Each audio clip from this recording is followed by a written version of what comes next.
Grabe, sinigaw-sigawan si ate girl at pinagmumura. Tapos, ang lulutong pa ng mga pinagsasabi ng pamilyang ito sa kanya.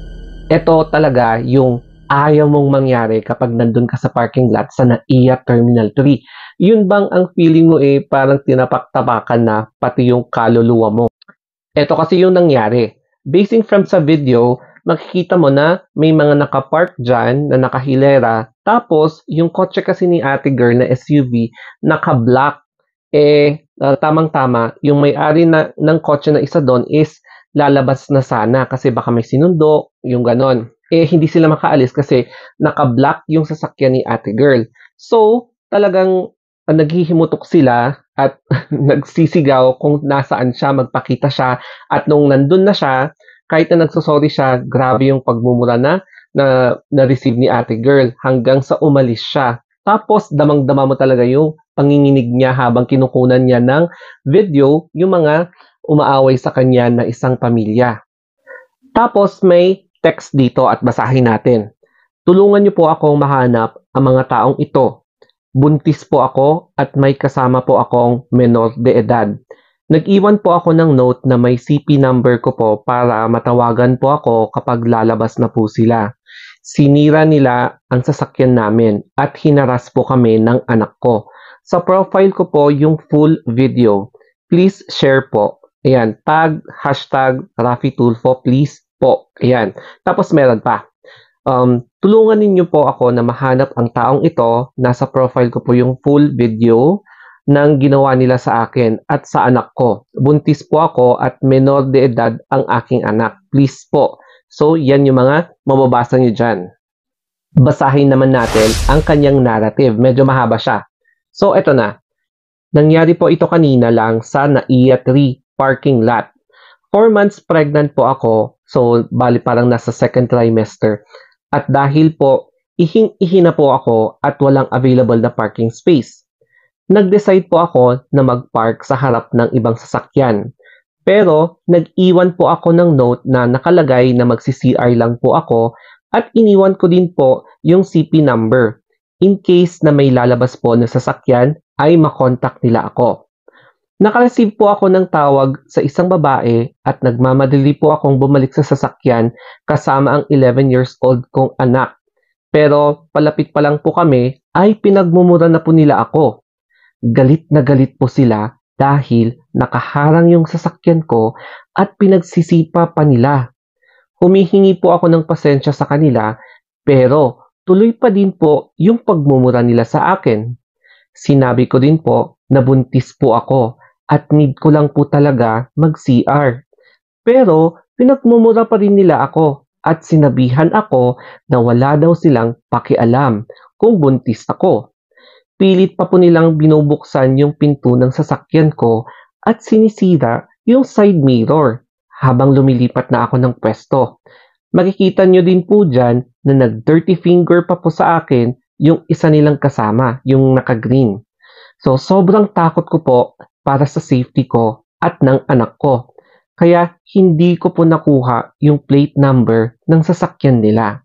Nag-report po ako sa airport police, pero wala daw pong CCTV sa parking area.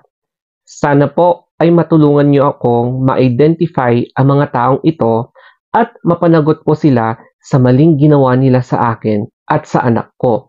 So, hashtag parking lot rage. Ito na ang ating reaction.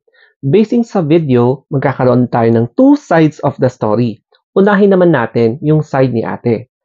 Alam naman natin na meron din siyang pagkakamali dahil nag-park siya sa harapan ng mga sasakyan. And hindi talaga natin may iwasan na kapag na-block mo yung sasakyan na yon, may mga tao talaga na hindi long yung temper nila, talagang walang patient. Tapos kapag magmura, expect the unexpected na masasaktan ka talaga na parang madudurog talaga yung spirito mo. Parang ganun yung nangyari kay ate. So, lesson talaga sa atin na before tayo pumunta sa airport, expect na baka full siya, so kailangan nating umihi muna bago tayo pumunta sa airport, yung mga ganon. Tapos, alam mo yun, ikot ka lang ng ikot hanggang sa makahanap ka ng vacant space. And then, side B naman tayo. Side B. So, yung sa family naman, yes, kahit na may pagkakamali yung isang tao na nag-park sa sasakyan mo, parang okay lang siguro na pagsabihan mo. Pero yung durug-durugin mo yung kanilang pagkatao tapos pinagsisigaw-sigawan pa, parang ano, iba na, below the belt na talaga. Parang OA na yung reaction. Nakita naman natin na, yung ayon sa salaysay ni ate, nagbigay naman pala siya ng notice, nagbigay pa siya ng cellphone number in case na talagang, wrong timing na papalabas ka na tapos tabang-tama naka-park siya and then, kakalabas lang nila papunta sa CR.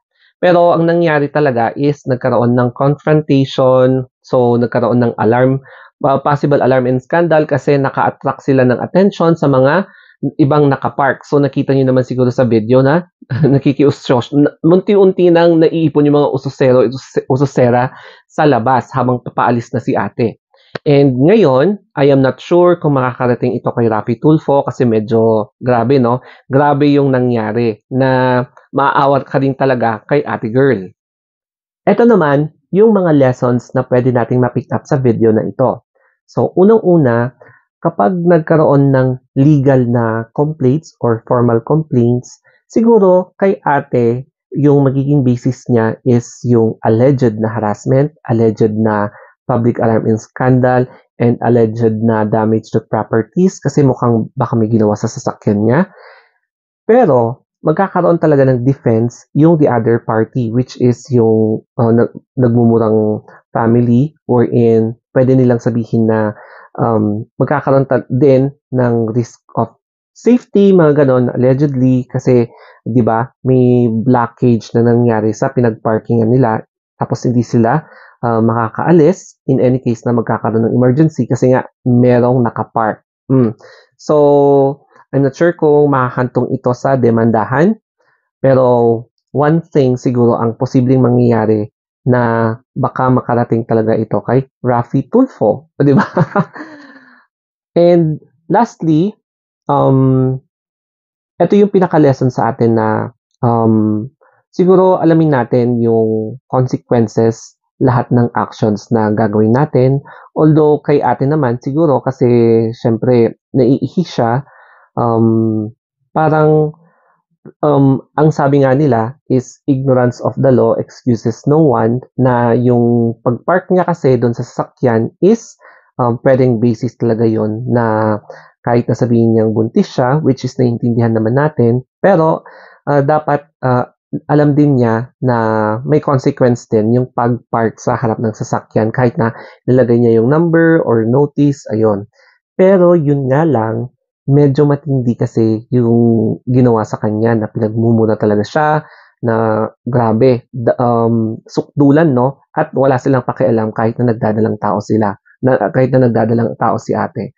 So, yun talaga yung masaklap 'no, kapag, naka-encounter ka ng very aggressive, very emotional na tao na hindi mo inaasahan sa parking lot. So, normally gano'n talaga kapag road rage, no? Road rage, parking lot rage, NAIA rage, mga ganun. Kung ano-anong rage yon. So, this is a wake-up call sa ating lahat na sana may matutunan tayo dito sa incidenteng ito. And sana no bashing, please. Okay, so that's it guys. Thank you for watching. I hope na may natutunan kayo and sana nakarelate din kayo. Okay, so that's it guys. Thank you and always positive vibes lang.